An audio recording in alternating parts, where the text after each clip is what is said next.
வருமானத்திற்கு அதிகமான சொத்து சேர்த்த வழக்கில் அமைச்சர் துரைமுருகனுக்கு எதிராக பிறப்பிக்கப்பட்ட பிடி வாரண்டை செப்டம்பர் 15 அமல்படுத்துவதாக சிறப்பு நீதிமன்றம் ஆணையிட்டுள்ளது. அண்மை செய்தியினை பார்த்து வருகிறோம். கூடுதல் விவரங்களை வழங்குகிறார் செய்தியாளர் ஆனந்த். ஆனந்த், வணக்கம். இந்த வழக்கின் விவரங்களின் ஆனந்த். வணக்கம். கடந்த 2006 முதல் 2011 ஆண்டு வரையிலான திமுக ஆட்சி காலத்தில் பொதுப்பணி மற்றும் சட்டத்துறை அமைச்சராக இருந்த துரைமுருகன் 2007 முதல் 2009 ஆண்டு காலகட்டத்தில் வருமானத்திற்கு அதிகமாக 1,40,00,000 ரூபாய் சொத்து சேர்த்ததாக 2011 ஆண்டு லஞ்ச ஒழிப்புத்துறை சார்பில் வழக்கு பதிவு செய்யப்பட்டது. அமைச்சர் துரைமுருகன் மற்றும் அவரது மனைவி சாந்தகுமாரி ஆகியோருக்கு எதிராக பதிவு செய்யப்பட்ட இந்த வழக்கில் இருவரையும் விடுவித்து வேலூர் சிறப்பு நீதிமன்றம் கடந்த 2017 ஆண்டு உத்தரவிட்டது. இந்த உத்தரவை எதிர்த்து லஞ்ச ஒழிப்புத்துறை தாக்கல் செய்த வழக்கை விசாரித்த சென்னை உயர்நீதிமன்றம் அமைச்சர் துரைமுருகன் மற்றும் அவரது மனைவி இருவரையும் விடுவித்த உத்தரவை ரத்து செய்வதாக உத்தரவிட்டது. பின்னர் இந்த உத்தரவை அமல்படுத்துவது தொடர்பாகவும் வழக்கு சிறப்பு நீதிமன்றத்தில் விசாரணை நடத்த வேண்டும் எனவும் உத்தரவிட்டிருந்தது.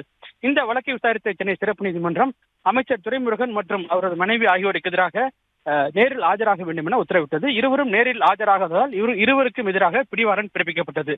இந்த நிலையில் இந்த வழக்கு சென்னை மாவட்ட ஆட்சியர் அலுவலகத்தில் உள்ள சிறப்பு நீதிமன்ற நீதிபதி பக்தோச்சலம் முன்பாக இன்று விசாரணைக்கு வந்தது. அப்பொழுது அமைச்சர் துரைமுருகன் நேரில் ஆஜராகவில்லை. அவரது மனைவி சாந்தகுமாரி மற்றும் நேரில் ஆஜராகி இருந்தார். அவர் தனக்கு எதிராக பிறப்பிக்கப்பட்ட பிடிவாரண்டை நீக்க வேண்டும் என கோரி மனு தாக்கல் செய்திருந்தார். இந்த மனுவை ஏற்றுக்கொண்ட நீதிபதி சாந்தகுமாரிக்கு எதிராக பிறப்பிக்கப்பட்ட பிடிவாரண்டை மட்டும் திரும்ப பெற்று உத்தரவிட்டார். பின்னர் வழக்கினுடைய விசாரணை செப்டம்பர் 15 தேதிக்கு தள்ளி வைத்த நீதிபதி அமைச்சர் துரைமுருகனுக்கு எதிராக பிடிவாரண்டை அமல்படுத்த காவல்துறைக்கு உத்தரவிட்டார். அன்றைய தினம் விசாரணையும் தள்ளி வைத்து உத்தரவிட்டிருக்கின்றார்.